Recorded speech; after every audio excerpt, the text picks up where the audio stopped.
Bienvenue Madame, Monsieur à ce journal de province. Le top départ de la reprise de cours pour les élèves, écoliers, étudiants de classe terminale a été donné ce lundi à Kinshasa par le chef de l'État sur fond de respect obligatoire des gestes barrières.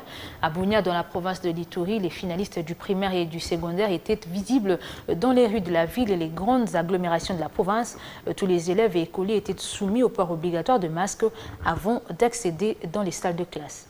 Ici, nous sommes au complexe scolaire Maïndeleo, une école qui se trouve au périphérie du centre-ville de Bunia. À l'entrée, un dispositif de lavage des mains et de prélèvement de température était installé et obligatoire à tout élève et écolier avant d'accéder dans l'enclos de l'école. Dans la salle, chaque élève était muni de son masque, même les enseignants, et la distanciation sociale était au rendez-vous. Même constat au complexe scolaire Shalom de Bunia et l'école primaire Kabengele, où les mesures barrières sont de strictes applications.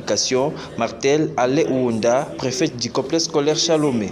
Par rapport aux instructions que nous avons reçues de notre hiérarchie, nous avons fait le mieux de respecter toutes ces mesures.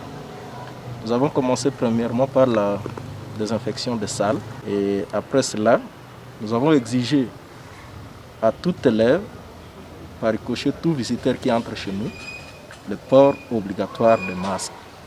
Après cela, ça n'est suivi les dispositifs de lavage de mains avant d'entrer dans la concession et ils prélèvent votre température.